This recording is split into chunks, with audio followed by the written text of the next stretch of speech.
Insurance, transportation, local delivery, hotel accommodation, gym, spa, salon அப்படின்னு ஏகப்பட்ட சர்வீசஸ்ல இந்த ஜிஎஸ்டி 2.0 ரிஃபார்ம்னால நிறைய சேஞ்சஸ் கொண்டு வந்திருக்காங்க. ஸோ உங்கள் பிஸ்னஸில் நீங்கள் பண்ணக்கூடிய சர்வீஸ் பில்லிங்கை மிஸ்டேக் இல்லாமல் அக்யூரேட்டாக எப்படி கண்டுபிடிக்கிறது? Welcome to GST with Sarada in shorts.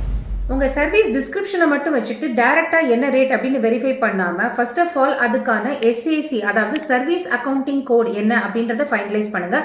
இது சம்பந்தமான கைடன்ஸ் நோட் எல்லாத்தையும் வெரிஃபை பண்ணி படிச்சுட்டு உங்களோட சர்வீஸ் கரெக்டாக அந்த எஸ்ஏசி கோடு தான் ஃபிட் ஆகுதா அப்படின்றத 8 டிஜிட் வரைக்கும் நீங்கள் ஃபைனலைஸ் பண்ணுங்கள்.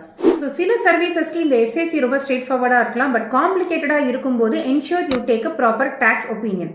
ஸோ இந்த அக்யூரேட்டான எஸ்ஏசியை பேஸ் பண்ணி notification 15 and 16 2025 central tax rate நோட்டிஃபிகேஷனில் உங்களுடைய சர்வீசஸ்க்கான ஜிஎஸ்டி ரேட் என்ன அப்படின்றத நீங்கள் வெரிஃபை பண்ணணும்.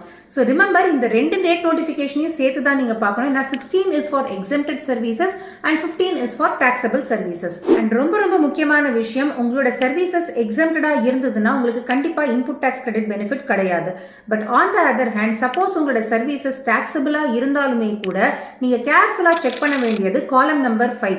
அதுல உங்களுக்கு சில கண்டிஷன்ஸ் கொடுத்திருப்பாங்க. எஸ்பெஷலி 5% சர்வீசஸ் இருக்கிற இடத்துல most of the time ITC benefit கிடையாது அப்படின்ற ஒரு கண்டிஷனையுமே கொடுத்திருப்பாங்க.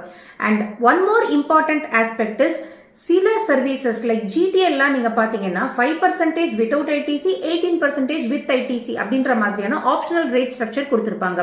ஆனால் இந்த ஹோட்டல் அக்கமடேஷன் அந்த மாதிரியான கேசஸில் அப் டு 7,500 rupees இருக்கும்போது 5% வித்தவுட் ஐடிசி மட்டும்தான் முடியும், 18% with ITC is not available அப்படின்ற மாதிரி கொடுத்துருப்பாங்க. ஸோ அதனால் ரொம்ப ரொம்ப கேர்ஃபுல்லாக உங்களோட ஜிஎஸ்டி ரேட்டை ஃபைனலைஸ் பண்ணுங்க. ரொம்ப குவிக்கான ஒரு கன்க்ளூஷனுக்கு வந்துடாதீங்க. நான் ஏற்கனவே சொன்ன மாதிரி உங்களோட சர்வீசஸ்க்கான கிளாசிஃபிகேஷன் சப்போஸ் கொஞ்சம் காம்ப்ளிகேட்டடாவோ இல்லை கன்ஃபியூசிங்காவோ இருந்தது அப்படின்னா ப்ராப்பராக ஒரு டேக்ஸ் ஒப்பீனியன் எடுத்து அதை நீங்கள் ஃபைனலைஸ் பண்ணுங்க. இல்லைன்னா அட்வான்ஸ் ரூலிங்காவது அப்ளை பண்ணுங்க. ஏன்னா நீங்கள் தப்பான ஒரு டேக்ஸ் ரேட் அப்ளை பண்ணிட்டீங்க அப்படின்னா அதோட ஃபியூச்சர் டேக்ஸ் டிஸ்பியூட்ஸ் எல்லாத்தையும் உங்களோட பிசினஸ்ல நீங்கள் அன்னெசரியா ஃபேஸ் பண்ற மாதிரி இருக்கும். Hope you find this video useful. தொடர்ந்து பேசுவோம். GST with Saradha.